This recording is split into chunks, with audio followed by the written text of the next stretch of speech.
हम लोग प्रूव करने जा रहे हैं इर्रेशनल नंबर, मीन्स √3, √5, इस तरीके के क्वेश्चन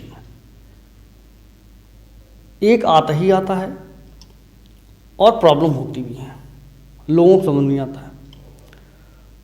तो चलो यार समझ लेते हैं, है ना, ध्यान से देखना, समझ में आ जाएगा। देखो करना क्या है, हमको प्रूव करना है √3, जैसे √3 ले रहे हैं कि √3 एक इर्रेशनल नंबर है, ठीक। अब इससे पहले हम लोग मालूम है कि हम लोग एज्यूम कर लेते हैं कि लेट √3 बी रैशनल नंबर। तो भैया रैशनल नंबर होता क्या है, सबसे पहले वो समझ लो यार, क्योंकि वहीं पर समस्या है। समस्या क्या है कि हम लोग मालूम है जनरल भाषा में कैसे कहते हैं हम लोग, भैया जो P/Q के फॉर्म में लिखा जा सके, जो P/Q के फॉर्म में लिखा जा सके और Q0 ना हो तो वो रैशनल नंबर है। थोड़ा सा इससे और आगे जाओ, क्योंकि डेफिनेशन यहीं तक नहीं खत्म होती। डेफिनेशन खत्म कैसे होती है कि जहां पर ये दोनों इंटीजर को प्राइम नंबर हैं, जैसे 3/5 ये एक रैशनल नंबर है, मगर 3/6 रैशनल नंबर अभी नहीं कहेंगे, भले ही उसको P/Q फॉर्म में लिखा जाता है। ये सारी चीज़ें हैं, देखो ध्यान दो, ये P/Q हो गया, 6 जो है वो 0 भी नहीं है यहाँ, मगर इसके आगे की बात जो है वो क्या है कि these are coprime number है नहीं, यानी सिंपलेस्ट फॉर्म, इसको काटेंगे तो ये 1/2। अब ये रैशनल नंबर। इतनी कहानी क्यों बताई जा रही है, उसके पीछे रीज़न ये है कि यही चीज़ जो है आगे हम लोग शुरू करेंगे। भैया डस्टर के ऊपर मेरे ना हंसना है ना। तो भाई अब हम लोग शुरू करेंगे √3।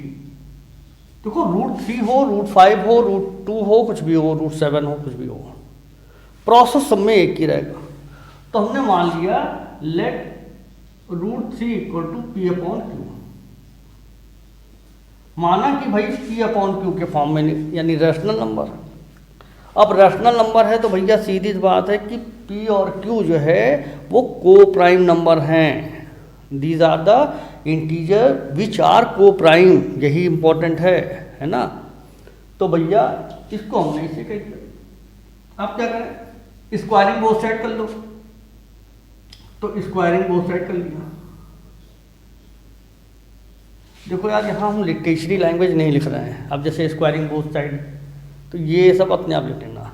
यहाँ पर इशू क्या है, anyhow to insert the main theme in your mind, बस, इससे ज़्यादा कोई थ्योरी नहीं, ठीक है ना। बाकी समझदार हो। देखो भाई क्या करेंगे, ऐसा कर दिया, यानी कहने का मतलब यह है कि 3 = P²/Q²। अब अगर ऐसा हो सकता है तो भैया इसको ऐसे भी कर सकते हैं, यानी 3Q² = P²। कर सकते हो भाई, कोई डाउट तो नहीं। इसको बदल लेंगे।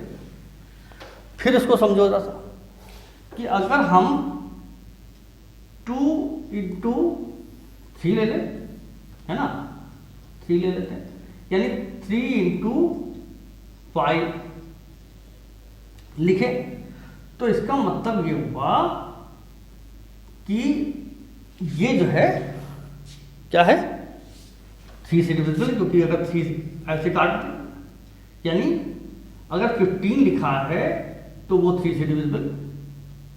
एक बात हुई, 3 इसका फैक्टर है।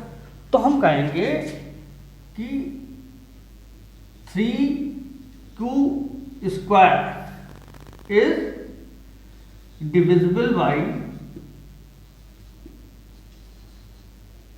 बाई 3, ऐसा हो सकता है। यानी कहने का मतलब ये है कि 3 इसका एक फैक्टर है, ध्यान से समझ लो, ठीक। 3 इसका एक फैक्टर है, ठीक है। अब जब 3 इसका फैक्टर है तो फिर ध्यान दो, अब अगर हमारे पास यहाँ इक्वेशन 1 डाल देता, ठीक। यहाँ पर क्या है यार, 3q² equal to P square, यानी पी स्क्वायर अगर हम q की जगह इस पूरे की जगह ये रख दें तो इसका मतलब ये कि P square is also divisible by 3, यानी ये भी 3 से डिविजिबल है। और अगर ये डिविजिबल है तो p भी डिविजिबल है 3 से, कह दो नहीं। अगर किसी का स्क्वायर, ये थ्योरम है, आप लोग देखिएगा कि अगर किसी का स्क्वायर किसी नंबर से डिविजिबल है तो वो खुद में भी डिविजिबल होगा। जैसे मान लो 3 का स्क्वायर, ठीक है ना, 3 से डिविजिबल है, मतलब 9, तो भैया कि फिर 3 से 3 नहीं डिविजिबल है ना। तो इस तरीके से ये ध्यान रखना। तो इस तरीके से क्या हुआ कि ये कुछ चीज़ें जो हैं वो हम लोग को बेसिक क्लियर नहीं होता है, वही प्रॉब्लम करता है। देखो यार, तो इस तरीके से P जो है वो means 3 is factor of P। C जो है वो P का फैक्टर है, ऐसा हो सकता है। यानी 3 जो है एक फैक्टर हो गया P का। कॉन्सेप्ट ध्यान रखना, P और Q are coprime number integers हैं। को प्राइम इंटीजर्स कौन से हैं, यानी को प्राइम मतलब कि जिसका एक के अलावा कोई और फैक्टर ना हो, नो फैक्टर अदर देन 1, ठीक। तो ऐसी स्थिति में ये भैया हमने बता दिया, यहाँ प्रूव कर दिया कि साहब 3 जो है वो इसका फैक्टर है P का। अब आ जाइए साहब और आगे, आप ध्यान दीजिए। तो हम अब यहाँ फिर एज्यूम कर रहे हैं, मान लेते हैं कि अब 3 इसका फैक्टर है, तो हम कैसे लिख सकते हैं, यानी P को हम 3n लिख सकते हैं। ऐसा लिख सकते हैं कि नहीं लिख सकते हैं कि अगर P जो है वो जैसे P फैक्टर है, यानी 15, ध्यान दीजिए 15 अगर 3 से डिविजिबल है, यानी 3 जो है 15 का फैक्टर है, तो हम इसको ऐसे लिख सकते हैं 3 × 5 अपॉन ऐसा। तो हमने क्या किया कि इसको ऐसे लिख दिया, ठीक। अब क्योंकि 3 का फैक्टर है तो हम इसको, इसका मतलब ये हुआ 3 फैक्टर है इसका मतलब P जो है मल्टीपल है। और मल्टीपल भैया कैसे आता है, किसी की टेबल में आने वाले, यानी 3, 6, 9, 12, ऐसे तो बात है। सब में देखो तो कैसे सब 3 के से डिवाइड हैं, 3 को 3 से मल्टीप्लाई कर दिया, 9 बन गया। तो चाहे 9 लिख लो और चाहे 3 × 3 लिख लो, एक ही बात। हमने इसको ऐसे लिख दिया, ठीक, कि भैया ये कोई नंबर मान लेते हैं, तो यहाँ पर ऐसे लिखा जा सकता है। अब अगर ऐसे लिखा जा सकता है तो इसको ध्यान दीजिए, इक्वेशन इसमें डाल देते हैं। तो देखो ध्यान दो कि हम इसको लिख रहे हैं कि यानी P इक्वल टू, और यहाँ क्या था, ऐसा था, तो हम इसको कह सकते हैं 3q²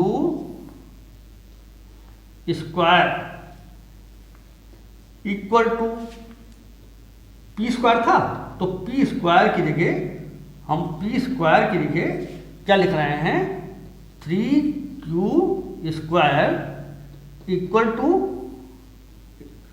3n होल स्क्वायर। ये कर सकते हैं कि नहीं, क्योंकि P की वैल्यू ये और यहाँ पर स्क्वायर ऐसा। भैया इसको सॉल्व करो तो ये हो जाएगा 3q² इक्वल टू कितना हो जाएगा, यहाँ हो जाएगा 9n स्क्वायर। यही तो बात बनी। अब इससे इसको जोड़ा, यानी q² इक्वल टू हमको मिला क्या, q² इक्वल टू मिला हमको 3n²। फिर ध्यान दीजिए, अब भैया q² मिला हमको 3n², यानी इंपॉर्टेंट पॉइंट। इसका मतलब ये हुआ कि हम इसको ऐसे करते हैं कि 3q स्क्वायर जो है, यहाँ देख रहे थे, अगर 3 से मल्टीप्लाई हो रहा है कोई चीज़ तो इसका मतलब ये हुआ कि q जो है वो 3 का भाई 3 5 फैक्टर हो गया कि नहीं हो गया। तो इसका मतलब ये है कि ऊपर लिखा थोड़ा सा, इधर लिख देते हैं यार, देखो ध्यान दो।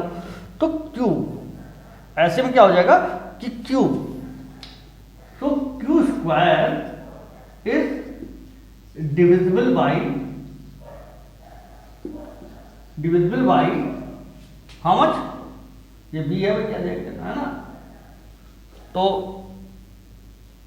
q square is divisible by 3, ऐसा कुछ।